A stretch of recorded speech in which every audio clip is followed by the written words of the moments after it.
Shalom alaikum Beshem Hamasyah. Selamat sore, selamat malam saudara-saudara. Pada kali ini kita akan membahas kitab 2 Samuel. Dan kali ini baru kita akan bicara tentang pengantarnya. Apa yang penting dicatat di dalam kitab 2 Samuel. Saya memberikan tema besar 3 matra makna Mesias dalam Alkitab. Jadi 3 fungsi atau jabatan Mesias di dalam kitab suci. Dan kali ini kita akan melihat awal munculnya Sang Mesias Raja, jadi konsep Mesias Raja. Nah, ini terkait dengan pembahasan kapan ungkapan Mesias itu mulai muncul. Mesias itu mulai muncul dalam pengharapan keselamatan bangsa Israel. Nah, saudara-saudara yang terkasih, sebagaimana biasa, setiap kali mengawali sebuah pembahasan kitab yang baru, saya selalu menunjukkan teks asli dari kitab suci. Yang saya tunjukkan itu sebagai dasar dari semua terjemahan, baik itu Yahudi maupun Kristen, yaitu naskah yang paling lengkap, yaitu naskah Masoretik yang berasal abad 10. Dan ini isinya adalah akhir dari kitab 1 Samuel disambung dengan kitab 2 Samuel. Nah, pada pasal 1 ayat 1 itu diawali dengan kematian Saul. Wajihi akhari mot Saul bi David saf mehakot etha Amalek wa Yesef David bisiklak yamim senayim. Setelah Saul mati dan ketika Daud kembali setelah memukul kalah orang Amalek dan tinggal 2 hari di Siklak dan seterusnya. Itulah awal dari kitab 2 Samuel.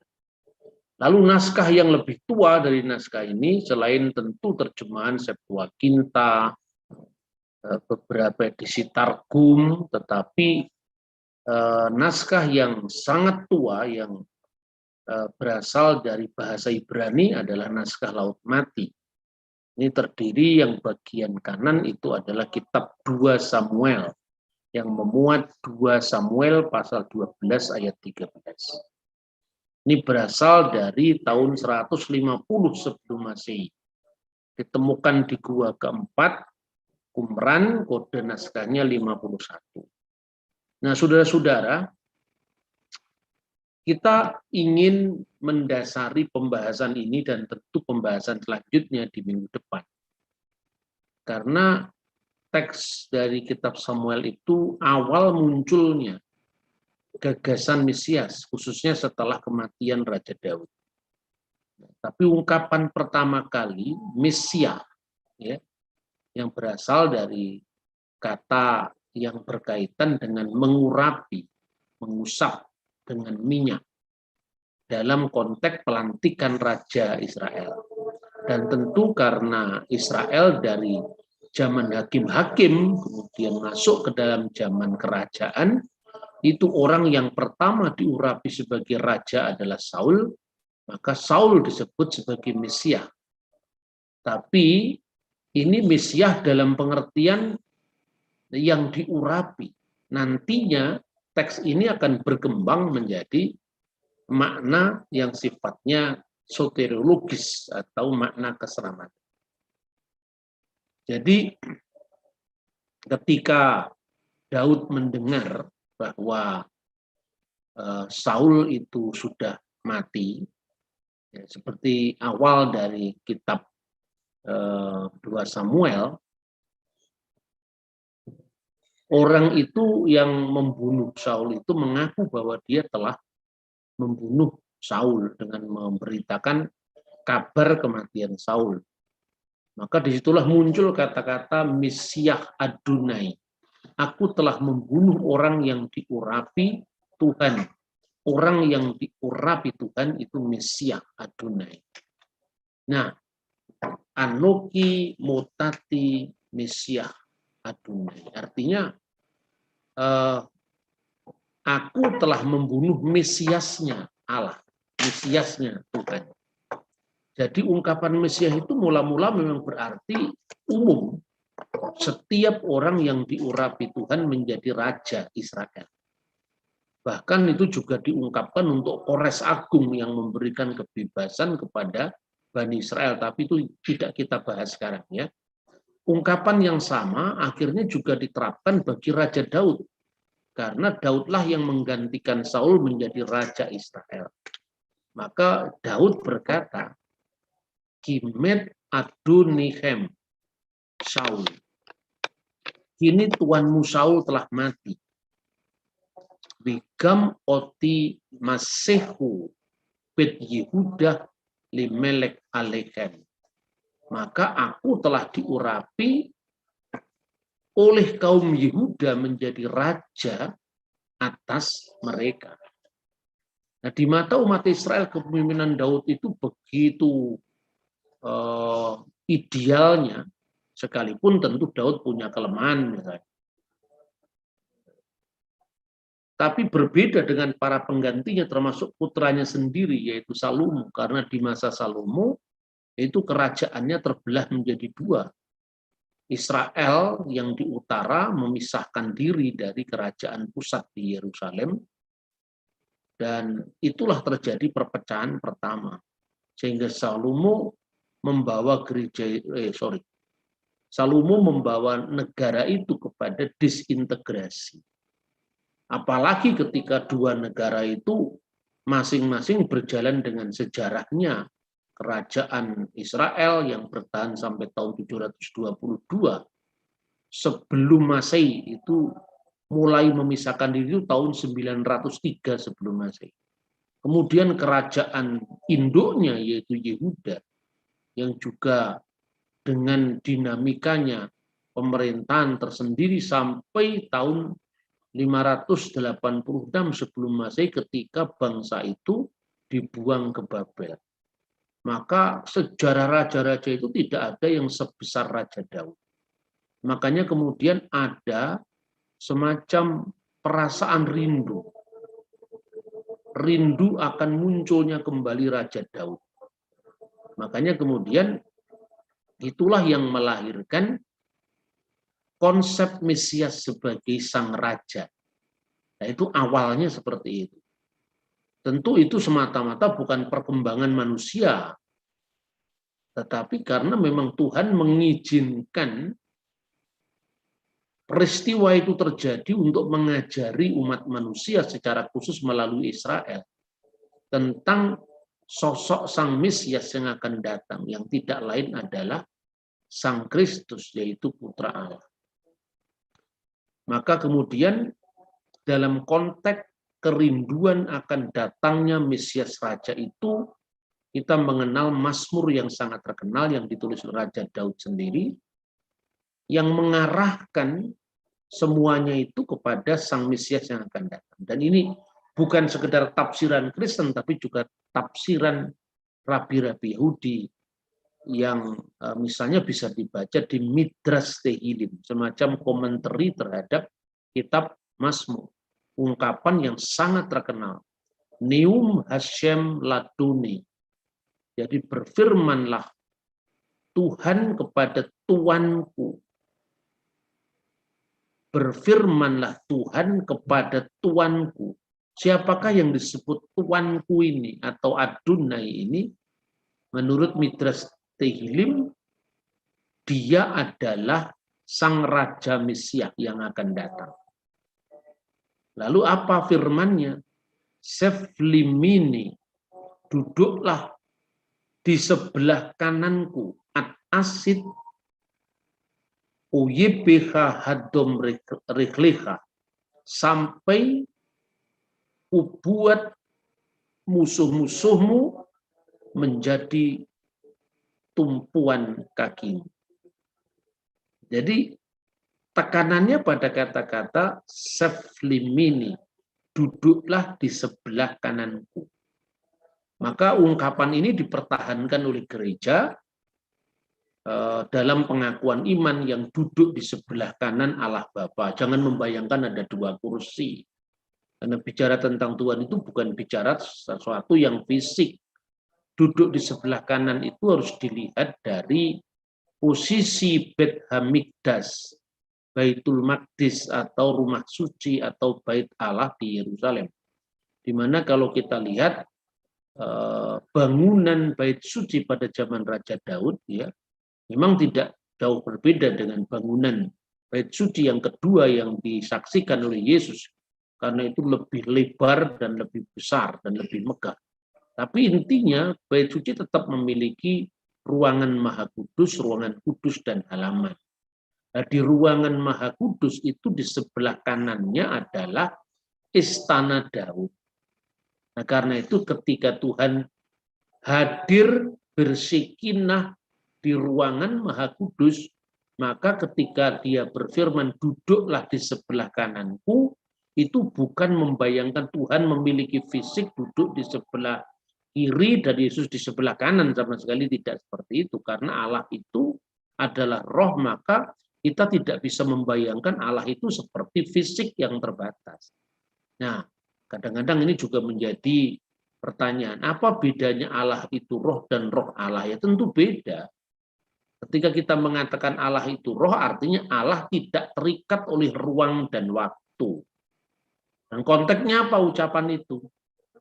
Karena perempuan Samaria bertanya bahwa nenek moyangnya dia menyembah Tuhan di Bukit Gerizim, di tempat ini katanya.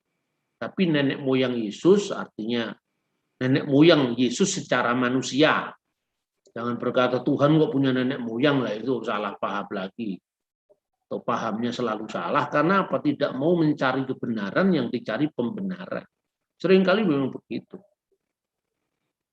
Ya, itu ungkapan yang sangat lazim di dalam eskatologi Yahudi maupun di dalam ungkapan-ungkapan yang berkaitan dengan pengharapan mesianik mereka. Duduklah di sebelah kananku, karena Allah itu berada di ruangan Maha Kudus, ya. Bukan berarti ketika Allah turun di ruangan Maha Kudus surga jadi kosong, itu kan bayangan. Allah itu adalah fisik, tidak seperti itu. Maka kepada perempuan Samaria tadi Yesus mengatakan akan tiba saatnya orang tidak menyembah Allah di bukit ini, di gunung ini, ataupun tidak pula di Yerusalem. Allah itu roh, makanya setiap orang yang menyembahnya hendaklah menyembah dia dalam roh dan kebenaran, gitu loh. Jadi konteksnya itu adalah urusan kiblat ibadah itu loh. Di Samaria atau di Yerusalem, karena orang Samaria tidak mengakui eksistensi kota suci Yerusalem. Nah, kalau dibuat ungkapan modern sekarang ya mungkin beda. Karena apa? Karena dunia ini bulat, kalau kita menghadap ke barat pun akhirnya juga ke timur, kalau kita menghadap ke timur pun akhirnya juga ke barat. Nah, di dalam konteks itu Allah tidak terikat oleh ruang, tidak terikat oleh waktu. Itulah maka disebut Allah itu roh. Tapi kalau bicara tentang roh Allah itu bicara tentang sumber hidup yang ada dalam diri Allah sendiri. Ya, untuk kedepannya saya mau mengubah pola ngaji Alkitab kita ini, tidak harus dibaca setiap pasal itu Anda baca sendiri. Yang normatif-normatif itu silahkan dengar khotbah di gereja, itu sama saja. Tapi saya akan selalu mengulang-ulang tema-tema sentral iman Kristen agar tidak disalahpahami. Saya ini sudah bicara seperti ini 20 tahun yang lalu. Tetapi orang tetap aja tidak mengerti, makanya saya ulang-ulang terus. Supaya apa? Nanti kalau tidak diulang-ulang, saya melangkah pada tema-tema yang baru, yang lama dilupakan. Orang hanya kagum-kagum dengan saya, tapi tidak menggubris ajaran-ajaran yang benar yang disampaikan oleh saya, dan itu sangat disayangkan. Ada orang yang bisa mengkoleksi siaran YouTube saya sampai berapa ratus seri, tetapi tetap aja tidak ngerti tentang Tritunggal karena bukan dia yang dia cari, bukan Allah Tritunggal yang dia cari. Yang dicari itu adalah kadang-kadang mencari pembenaran dari apa yang saya sampaikan. Tapi sebelumnya orang sudah punya kesimpulan sendiri. Nah, itu makanya saya katakan saya akan mengubah ini, bukan berarti kita tidak lengkap membaca, karena kalau sekedar bicara normatif itu di semua khotbah minggu kan seperti itu. Jadilah orang Kristen itu seperti Abraham, jangan seperti Lot. Itu mau diulang-ulang sampai kapanpun. Yang namanya Kristen yang benar atau saksi Yehova secara moral ya seperti itu khotbahnya. Ya saya kira itu, makanya saya sampaikan ini supaya ini kita tidak muspro. Jadi tidak mubadir apa yang sudah kita sampaikan, itu harus dipahami karena itu adalah inti iman Kristen yang sebenarnya. Nah, maka duduk di sebelah kanan itu artinya Mesias yang akan datang itu akan menjadi raja yang kekal. Nah, bagaimana raja yang kekal? Bait Allah saja sudah runtuh, ya, rata menjadi tanah, dan sekarang menjadi Masjid Dome of the Rock. Lalu di mana duduk di sebelah kanan? Ya tentu artinya bukan kerajaan Mesias itu adalah kerajaan duniawi. Makanya Kristus mengatakan kerajaanku bukan dari dunia ini. Tetapi kedaulatan Sang Mesias nanti adalah kedaulatan sebagai raja yang kekal. Sekalipun di dalam proses umat Israel mengetahui hal itu adalah proses sejarah yang panjang. Tapi disitulah sabarnya Tuhan untuk bagaimana umatnya bisa mengerti, bisa memahami jalannya. Nah, saya ulang lagi ini supaya kita hafal sejarah Israel. Karena ini sangat penting ketika kita bicara tentang apapun juga. Ketika kita bicara misalnya tentang Immanuel itu konteksnya kerajaan sudah pecah, yaitu kerajaan Yehuda, makanya muncul Raja Ahaz dan seterusnya. Misalnya itu, jadi teks-teks kitab suci sendiri selalu dilihat di dalam konteks kronologi sejarah bangsa Israel. Jadi yang pertama itu adalah masa Israel Raya, yaitu zamannya Raja Saul, yang dalam pembacaan kita yaitu 2 Samuel pasal 1, kabar kematiannya diterima oleh Raja Daud. Kemudian setelah Raja Saul memerintah 40 tahun, kemudian digantikan oleh Daud, dan inilah kejayaan kerajaan Israel Raya pada zaman itu yang selalu dirindukan kembali oleh orang Israel. Dan kemudian Salomo sampai tahun 930 sebelum Masehi. Makanya kalendernya ditemukan di zaman Salomo itu namanya kalender Geser, karena itu berasal dari tahun 925, pasti itu pada masa Raja Salomo. Setelah Salomo pecah menjadi 2, tadi sudah saya singgung, kemudian kerajaan yang di utara itu bertahan sampai tahun 722, kemudian dibuang ke Babel yang di sebelah selatan, itu dibuang ke Asur yang di sebelah utara, yang di sebelah selatan dibuang ke Babel, bertahan sampai tahun 580. Nah, kemudian Kores Agung menaklukkan Babel, Israel kembali ke tanah perjanjian. Ini pun juga ada prasastinya. Jadi tanpa membaca ayat pun kejadian ini ada buktinya gitu loh. Jadi kalau setiap agama itu mengatakan dasarnya wahyu, ya wahyunya siapa dulu kan begitu kan. Nah, kemudian karena Kores Agung itu dipakai Tuhan di dalam membebaskan bangsanya Israel, maka dia dianggap seperti diurapi, makanya disebut Mesias juga, tapi bukan Hamasiah, Mesias yang itu, yang satu-satunya yang datang pada akhir zaman itu, yang akan datang pada akhirit hayamim, ya masa-masa akhir, dan itulah masa kita ini ketika Kristus datang sampai hari ini. Kemudian Israel membangun kembali bait suci. Jadi bait suci yang pertama tadi sudah hancur, letaknya agak bergeser ya, kalau dulu di sebelah timur, sekarang mulai lebih bergeser, tapi kedua-duanya terletak di tanah Muria yang di Yerusalem. Pembangunan bait suci direalisasikan.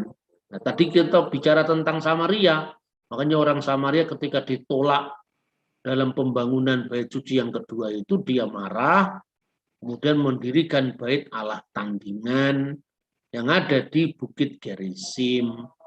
Itulah kemudian dia menolak seluruh kitab perjanjian lama kecuali kitab Taurat. Karena dia anti Yerusalem, maka kemudian dia mendirikan rumah ibadah sendiri, bait suci sendiri di Gerizim. Dalam konteks itulah dia mengatakan, kalau gitu, di manakah mestinya menyembah Allah yang benar?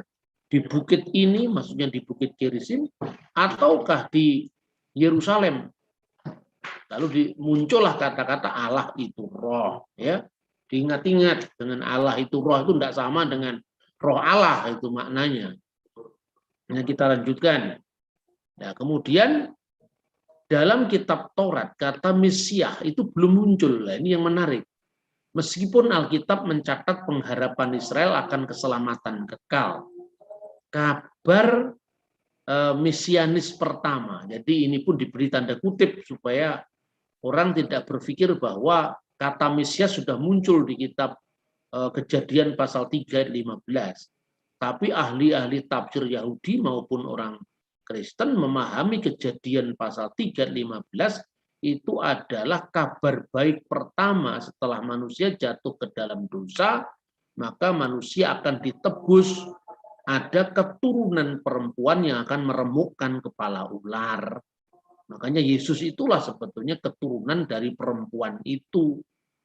Baik tafsir Yahudi maupun tafsir Kristen sama dalam hal ini. Sekalipun orang Yahudi menolak penggenapannya pada Yesus. Ya, pengharapan Mesias Nabi yang kedua itu didasarkan atas Ulangan pasal 18 ayat 15.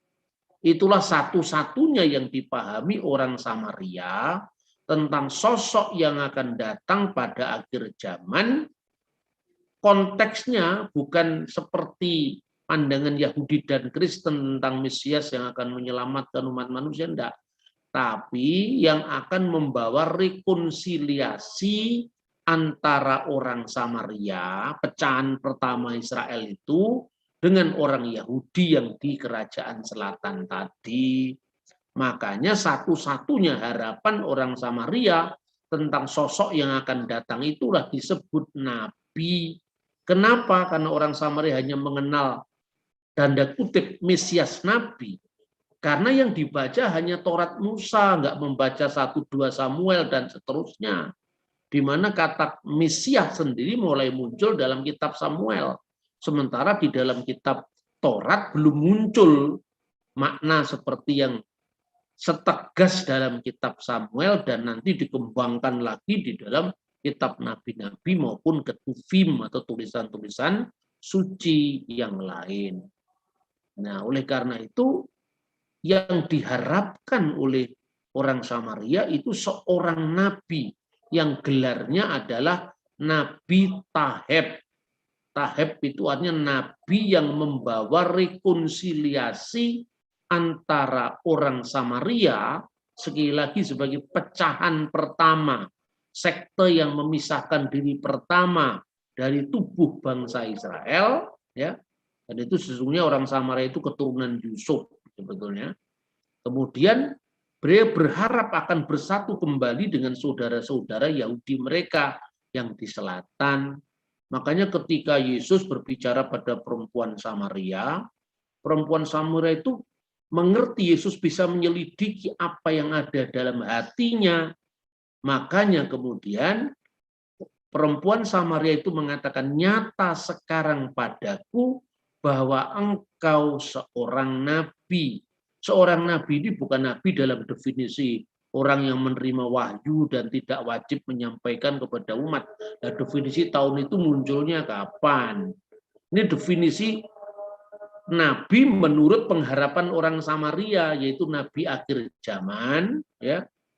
Konteksnya bukan di luar Israel juga, karena ayatnya berbunyi nabi di tengah-tengahmu, berarti di tengah-tengah Israel. Tujuannya apa? Ini menurut orang Samaria, tujuannya untuk merekonsiliasi, mengislahkan hubungan mereka, orang Samaria, dengan orang-orang Yahudi. Kenapa disebut Yahudi? Karena suku yang di sebelah selatan, kerajaan selatan itu yang paling dominan suku Yehuda ditambah Benyamin. Kalau Lewi ada di dua kubu karena dia tidak punya tanah pusaka. Inilah konsep Mesias Nabi. Kemudian yang ketiga, konsep Mesias Imam. Nah, saya ulangi, tentu konsep Mesias Nabi itu berbeda antara orang Samaria dan orang Yahudi dan Kristen. Beda. Karena orang Samaria membatasi hanya seorang nabi taheb, nabi yang merekonsiliasi. Tapi kalau dalam konsep Kristen, nabi itu adalah nabi eksodus seperti Musa. Nabi yang membawa pembebasan Bani Israel itu dari tanah Mesir menuju ke tanah perjanjian. Kalau dalam perspektif Kristen bukan sekedar dari tanah Mesir, tapi dari perbudakan dosa-dosa, tanah perbudakan dosa-dosa menuju kepada keselamatan kekal yang digambarkan dengan Yerusalem surgawi. Baru yang ketiga, sosok Mesias Imam. Dan itu juga muncul dalam Mazmur Daud pasal 110 ayat 4. Atah kohen le olam al-difrati Malkisedek. Engkau adalah imam untuk selama-lamanya menurut peraturan Malkisedek. Dalam konteks inilah Yesus Kristus disebut rasul dan imam besar. Bukan rasul dalam definisi Islam, sama sekali tidak ada kaitannya. Yesus kan disebut utusan, tapi kenapa kok disebut Tuhan? Lah itu kan kata Jakir naik. Itu tidak ada hubungannya, Bung. Ini teks dari tahun 1000 sebelum Masehi kok dipahami menurut definisi Rasul dari abad ke-7 Masehi ya tidak ketemu karena definisinya beda. Makanya saya selalu menghindari, tidak usah itu ada debat-debat agama. Sedangkan definisi Nabi, definisi Rasul, definisi belum selesai kok kita mau debat. Itu yang didebatkan apanya? Selesaikan definisinya dulu. Kan begitu kan? Jadi secara ilmiah itu sebetulnya kekeliruan metodologis. Karena apa? Yang satu mendesakkan klaimnya untuk menilai orang lain dan itu awal kegaduhan agama-agama.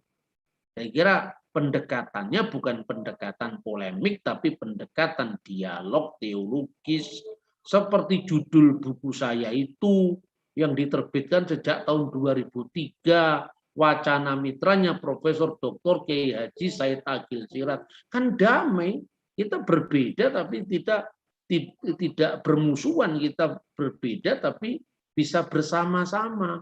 Pahami definisi kita masing-masing. Kalau orang Islam saja bisa seperti ini, ya bagaimana juga sekte-sekte Kristen itu imannya sendiri tidak paham, kemudian berlagak ngerti, lalu menyerang imannya sendiri, lah itu kan sudah keterlaluan. Kalau orang Arab menyebut jahil murakab itu artinya. Jahil murakab itu artinya bodoh kuadrat. Jangan sampai terjadi di antara kita. Yesus disebut rasul itu kenapa? Apostolos ya dalam bahasa aslinya, bahasa Aramnya, bahasa yang dipakai Yesus adalah saliha. Bahasa Ibraninya hasaliyah. Makanya rasul dan imam besar yang kita akui yaitu Yesus Kristus, yaitu Yesus ya. Jadi kenapa disebut rasul? Karena dia imam besar. Kenapa disebut utusan? Ya karena imam besar perjanjian lama dulu itu menjadi utusan Tuhan dalam upacara pendamaian yang dilakukan setahun sekali yaitu Yom Kippur. Yom itu hari, Kippur itu artinya penebusan, hari penebusan atau hari perdamaian. Bahasa Arabnya Yaumul Kafarat. Kafarah itu ya kafar. Kafarah itu ya sama dengan Kippur dalam bahasa Ibrani, kafarot ya. itu artinya apa? Menutup. Makanya bahasa Inggris cover itu satu akar kata dengan kata kipur, kafar, yakfuru, kafir itu sebenarnya satu. Jadi kafir itu sendiri artinya menutup. Menutup apa? Menutup iman terhadap adanya Tuhan. Lalu kafir juga bermakna menutup nikmat Tuhan karena tidak mengakui kasih Tuhan terhadap kita, itu kafir. Itu tinggal definisinya siapa yang mengucapkan. Kalau yang mengucapkan orang Islam, maka ya kafir menurut pandangan Islam. Misalnya ketika ada orang-orang Arab sekte Maryamin menyembah Allah Maryam dan Isa, itu disebut laqad kafara alladziina qalu innallaha salisu salasa. Kafirlah orang yang mengatakan Allah itu tiga serangkai, ketiga dari yang tiga. Itu tadi yang nyembah Maryam, Allah dan Yesus tadi.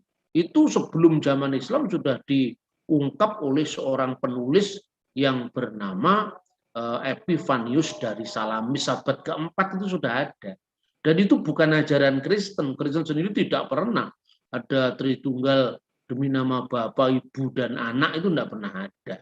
Itu kafir dalam pandangan Islam. Tapi Islam sendiri tidak membatasi kafir hanya itu. Ada banyak lagi, tapi itu bukan urusan kita. Saya hanya ingin menyampaikan bagaimana pandangan dari akar katanya ya.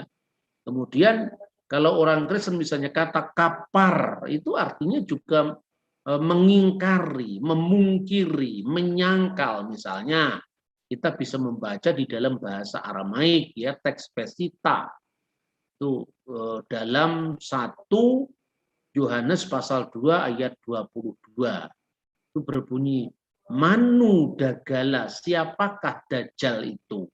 Diterjemahkan dalam bahasa Arab, man huwa ad-dajjal. Jadi dajjal itu bukan bahasa Arab asli, itu serapan dari bahasa Aramaik yang artinya pendusta, penyangkal, peniru artinya. Nah, maka dikatakan manu dagala, siapakah yang disebut dajjal itu? Ila in aina dekapar di Yesua lahua mesika, kecuali dia yang kafir, yang memungkiri Yesus sebagai Kristus, Yesua sebagai Hamasiah, hanahu mesika dagala. Orang yang kafir terhadap Yesus sebagai Mesias itu adalah Al-Masih Dajjal. Artinya penentang Al-Masih. Itu loh kira-kira. Jadi kita ini sama-sama beriman, kita ini sama-sama kafir. Setiap orang beragama itu, orang Kristen kafir terhadap gagasan Islam. Orang Islam kafir terhadap gagasan Kristen. Karena di mata orang Kristen, Islam kan mengkafiri Yesus sebagai putra Allah. Di mata orang Muslim, orang Yahudi, orang Kristen mengkafiri Muhammad sebagai Rasul Allah gitu loh. Jadi clear kalau begitu, tidak usah kita memaksakan sudut pandang kita masing-masing. Nah, Yesus disebut Sang Liat karena dia pengantara, karena dia utusan yang menjembatani antara manusia dengan Allah di dalam pelayanan sakramen korban. Makanya Yesus itulah imam besar perjanjian baru yang tidak lagi mengorbankan darah binatang, tapi menyerahkan dirinya sendiri karena kasihnya, karena pengorbanannya kepada umat manusia. Yang percaya kepadanya tidak binasa, melainkan memperoleh hidup yang kekal. Nah, kemudian munculnya orang Eseni. Ini kan terkait juga tentang pandangan tentang Mesias nanti ya.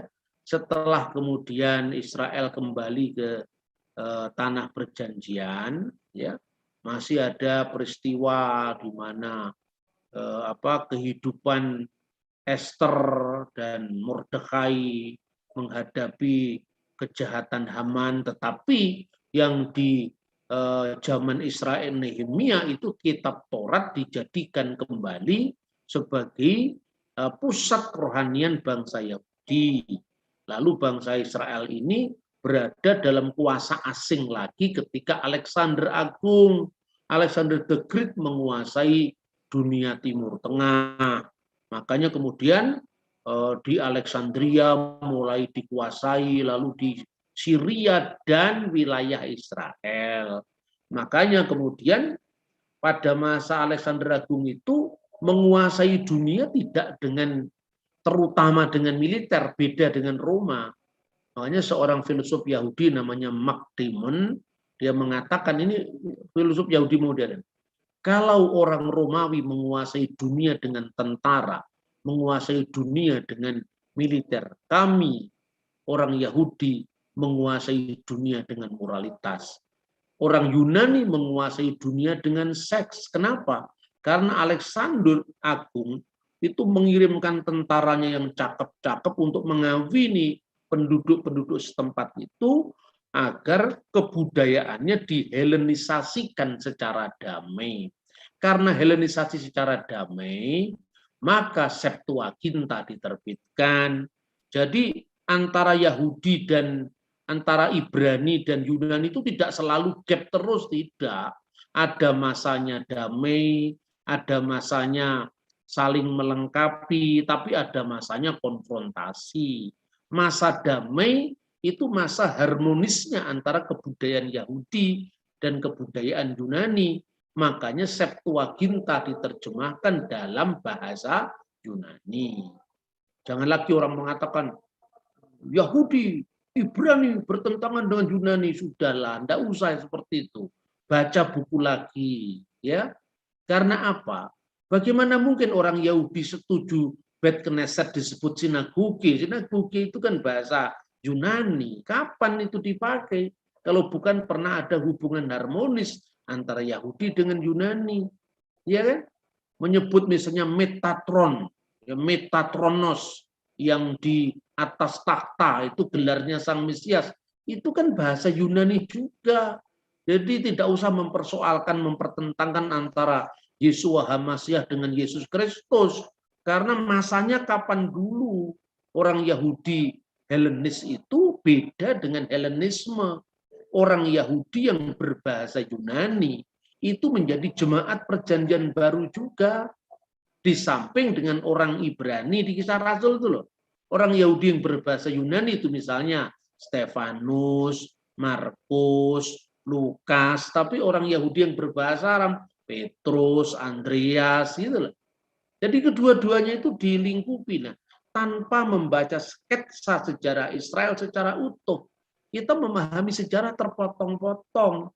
Maka jangan sampai bosan ketika saya terus-menerus menampilkan kronologi ini supaya kita tahu kapan itu gapnya Yahudi dengan Yunani. Pada masa Ptolemeus di Alexandria itu damai sekali, makanya banyak kitab-kitab perjanjian lama diterjemahkan dalam bahasa Yunani. Gap itu mulai terjadi ketika Antiochus IV Epiphanes yang menguasai kerajaan Seleukid memaksakan kebudayaan Yunani, melarang agama Yahudi. Orang Yahudi tidak boleh sunat, bait Allah dinajiskan, patung Zeus ditempatkan, Dionysius diberikan korban babi. Nah, itulah saatnya gap antara kebudayaan Ibrani dan Yunani. Makanya ada masa-masa tertentu orang Yahudi sangat anti dengan bahasa Yunani. Gitu loh kira-kira. Jadi mesti dilihat zamannya kapan dulu. Kemudian peristiwa Antiochus Epiphanes itu sangat menyakitkan orang Yahudi, maka muncullah revolusi Makabe. Ya, revolusi itu menang, kemudian Israel kembali menjadi kerajaan merdeka. Lebih tepat kerajaan Yahudi sebetulnya, karena di situ kan Samaria kan juga tidak bergabung. Ya, dan itu dimulai dari tanggal 25 bulan Kislev. Setelah 3 tahun sejak tahun 167 sebelum Masehi itu berada dalam penindasan Antiochus IV Epiphanes itu, maka menjadi kerajaan Israel merdeka. Raja pertamanya Yudas Makabe, raja keduanya Yonatan Makabe. Nah, di masa Yonatan Makabe itu telah terjadi insiden politik. yang membuat orang Yahudi yang saleh memisahkan diri dari orang Yahudi di Yerusalem. Lah, mulai muncul sekte Eseni. Jadi munculnya sekte Saduki, sekte Parisi, sekte Eseni itu kira-kira ya tahun ini, tahun abad kedua sebelum Masehi ini, ya.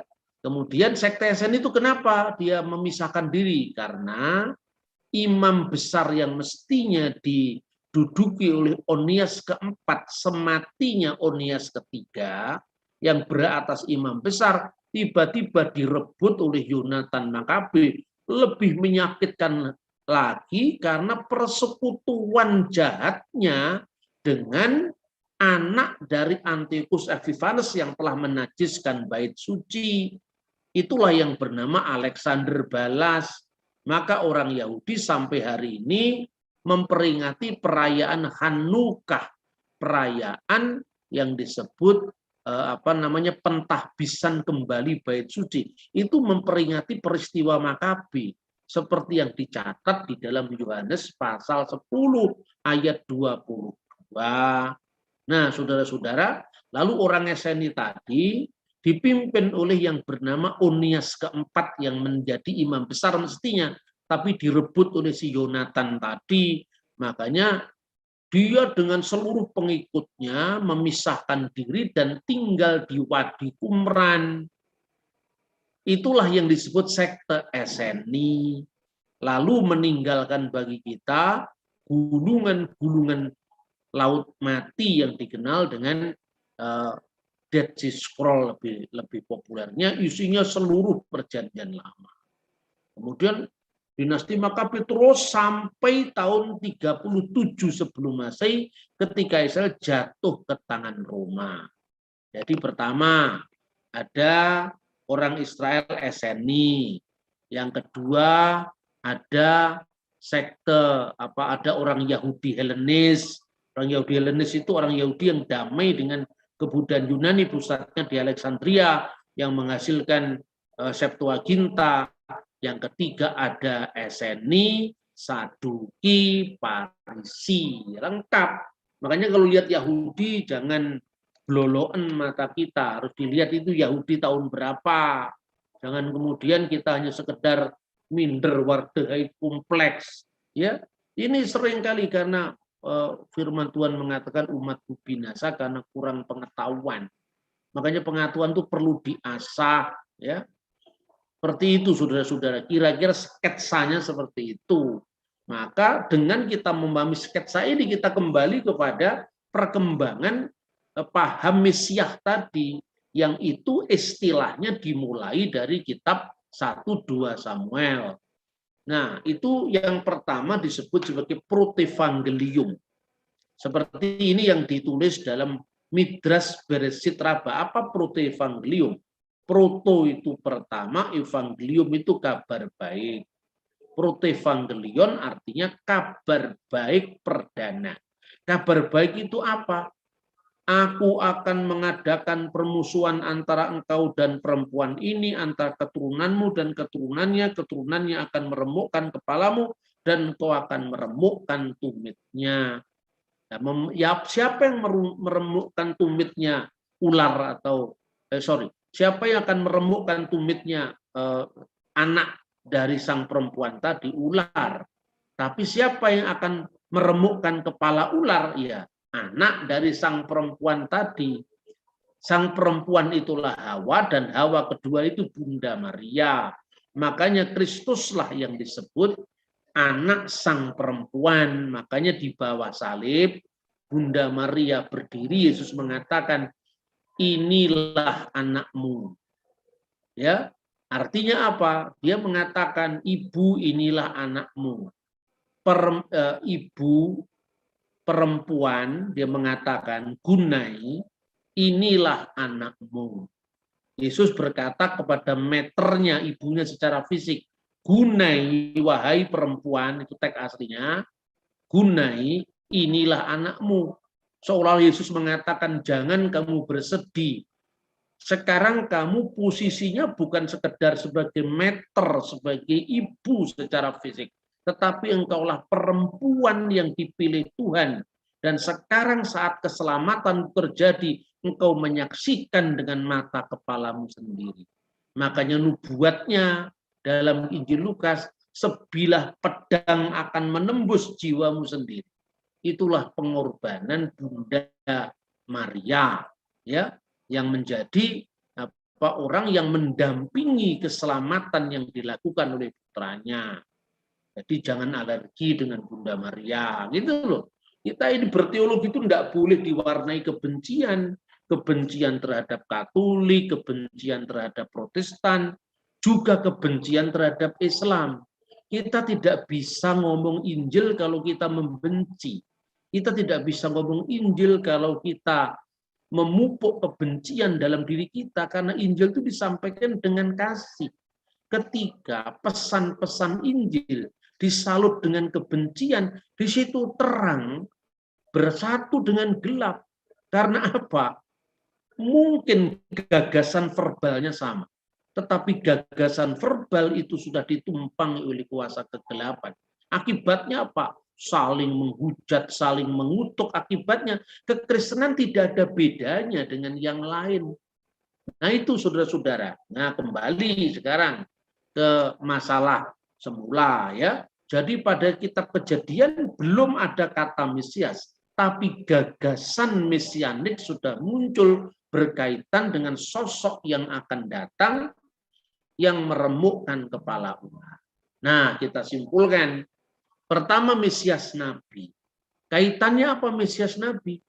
Karena ini yang diungkapkan oleh Musa. Seorang nabi di tengah-tengahmu, nafi mikerbika, miaheka, kamuni. Seorang nabi di tengah-tengahmu, artinya di tengah-tengah Israel, di antara saudara-saudaramu, miahika, di antara saudara Israel. Yesus lahir dari suku Yehuda, Musa lahir dari suku Lewi. Yang seperti aku, kamuni. Seperti aku itu bukan dalam makna Yesus kawin, Yesus tidak kawin, tapi Musa kawin, ya saya juga kawin. Yesus tidak punya anak, tapi Musa punya anak, Bambang Nursena juga punya anak. Kan bukan kesamaan seperti itu, tapi kesamaan khusus, yaitu Nabi yang membebaskan umatnya. Nah, Kristus pembebas, Musa juga pembebas. Eksodus, Musa juga eksodus. Bahkan simbolnya pun sama.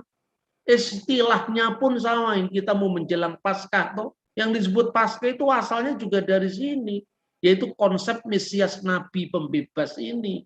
Karena apa? Ya, ketika 10 tulah Tuhan berikan kepada bangsa Mesir, ketika itu di rumah-rumah orang Israel yang ada tanda darah di pintu, maka Tuhan berfirman, wiraiti et hadam, dan ketika aku melihat pada tanda darah itu, fesakti, maka fesakti, aku akan lewatlah aku alaikum atas mereka. Kata Paskah ini juga diteruskan dengan penggenapannya dalam iman Kristen. Simbolnya pun juga memecah-mecahkan roti, meminum anggur juga sama. Tapi kalau ini dipaksakan kepada yang lain, terus namanya kok enggak Paskah, ya? Terus kemudian roti dan anggurnya mana? Kan harus begitu. Makanya menafsir kitab suci, sekali lagi, itu harus kembali pada konteks sejarah, ya. Yang kedua, Mesias raja, tadi sudah kita singgung. Awalnya kata Mesias itu kaitannya dengan raja. Maka dalam bahasa Aram, khususnya dalam kitab Targum, lebih dikenal dengan Malka Mesiha, raja Mesias. Itu tadi yang disebut Seflimini, duduklah kamu di sebelah kananku. Kemudian yang ketiga, Hakohen Hamasia, imam sang imam Mesias atau Mesias sang imam. Itu kaitannya apa? Atah kohen de olam, engkaulah imam yang kekal menurut peraturan Melkisedek. Yesus adalah imam besar perjanjian baru. Ini naskah yang berkaitan dengan pengharapan mesianik di kalangan orang-orang Esseni yang dikenal dengan The Messianic Testimony yang ditemukan di gua keempat Qumran, nomor naskahnya 167. Dan di sini jelas disebutkan kutipan dari kitab Ulangan pasal 18 ayat 18 yang itu merujuk kepada Mesias Nabi. Kemudian ini Mesias Imam. Dalam pengharapan Qumran, Mesias itu dikenal sebagai Mesias Imam sekaligus Mesias Raja. Mesias Imam disebut At-Amot Masiyah Mi Ahron. Sampai datangnya Mesias dari Harun, Wimi Yisrael, dan Mesias dari Israel. Maksudnya Mesias dari Israel itu Raja Israel atau Raja Mesias. Nah, kemudian yang ketiga, dalam konteks ini, bagaimana mungkin Mesias yang adalah imam, nabi, raja, ya, itu hanya bisa disandang oleh seorang manusia biasa. Tidak mungkin tiga sosok imam, nabi, raja itu disandang oleh manusia lumrah. Maka Roh Kudus telah membimbing kepada gerejanya untuk mengimani bahwa Yesus kalimatullah firman Allah yang menjadi manusia yang bisa menggenapi sosok abadi ini. Maka kerajaannya tidak berakhir, ya memang kerajaanku bukan dari dunia ini. Inilah yang kemudian diimani oleh orang Kristen. Anda boleh tidak setuju dengan iman Kristen kalau engkau memang orang Islam. Anda boleh nggak setuju tentang iman Kristen sekalipun kitab suci kita sama jikalau engkau orang Yahudi. Tetapi setiap orang memiliki alasan untuk mengimani apa yang diimani. Termasuk apa yang oleh orang Kristen dinyatakan dengan periodisasi yang panjang. Termasuk perkembangan bangsa Israel dan munculnya kekristenan. Maka ketika orang mengatakan, Mesias hanya manusia biasa, lihat itu naskah Qumran. Naskah Qumran itu muncul dari sekte Esseni. Sekte Esseni itu munculnya dari abad pertama atau abad kedua sebelum Masehi. Di sini Mesias adalah anak Allah. Maka dikatakan dalam naskah yang ditemukan di gua keempat juga ini, Bereh di El Yitamar Ubar Elyon Gikrone. Dia akan disebut putra Allah dan mereka akan memanggilnya putra yang maha tinggi. Jadi Mesias itu adalah manusia biasa, itu kan Yahudi rabbinik. Kalau Yahudi Qumran lain, ini Esseni, Yesus itu adalah anak Allah, cocok dengan pengharapan orang Mesianik Yahudi. Maka jadi Kristen jangan kagetan. Yang kedua, ya misalnya lagi mengatakan, oh kata kita dalam kitab Kejadian itu tidak merujuk kepada Tritunggal, tapi itu merujuk kepada apa sidang ilahi, malaikat Allah. Terus itu Yahudi apa? Itu Yahudi rabbinik.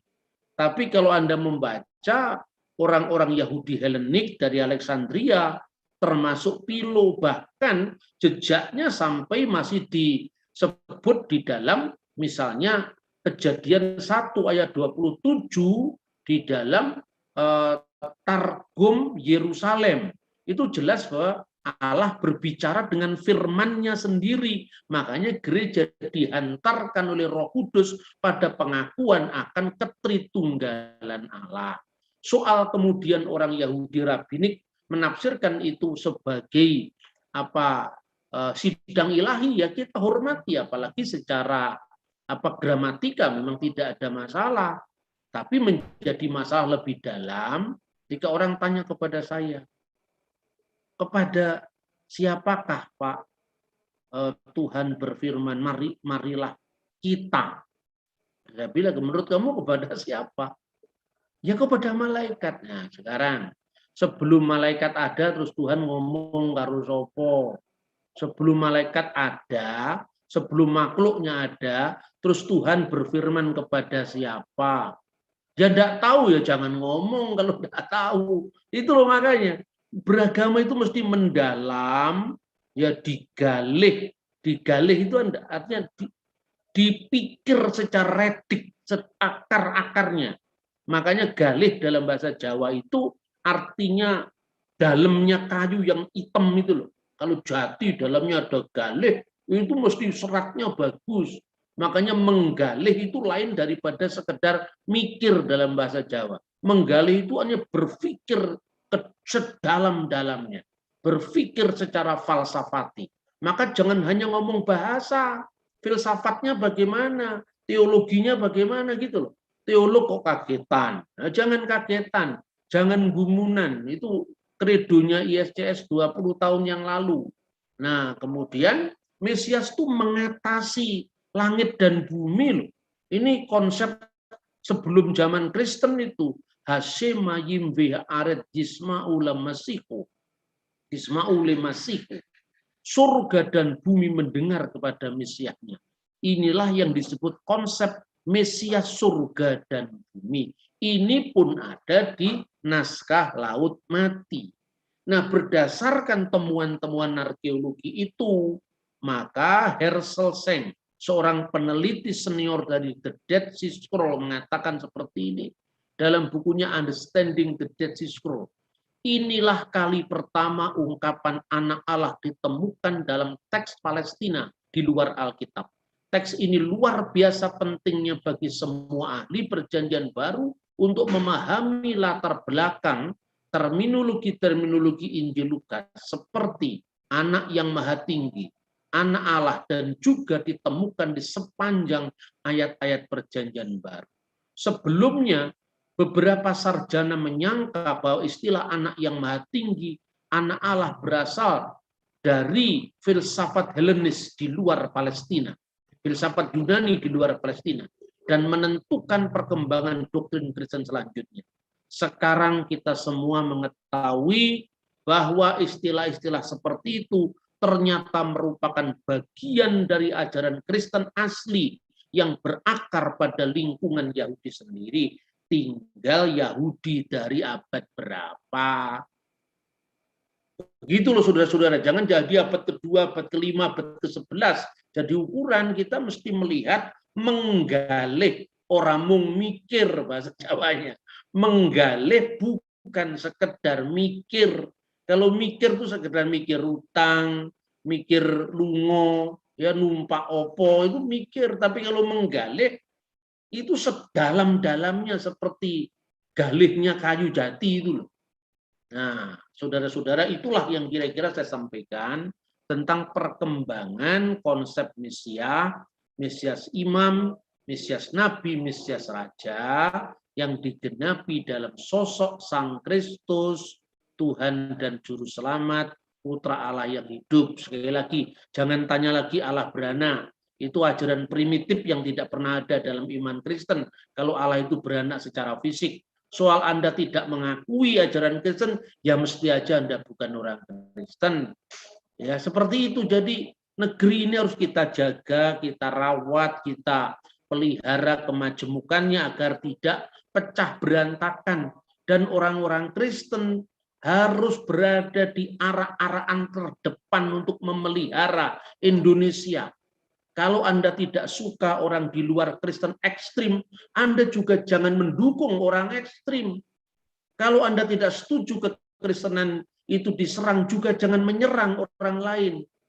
Semoga kita dapat dicerahkan dengan pemahaman Alkitab kali ini, ya. Singkirkanlah kebencian dalam dirimu. Hadirkanlah cinta sejati untuk menyapa setiap orang seperti dirimu sendiri. Tuhan memberkati kita. Shalom alaikum bisem hamasiyah.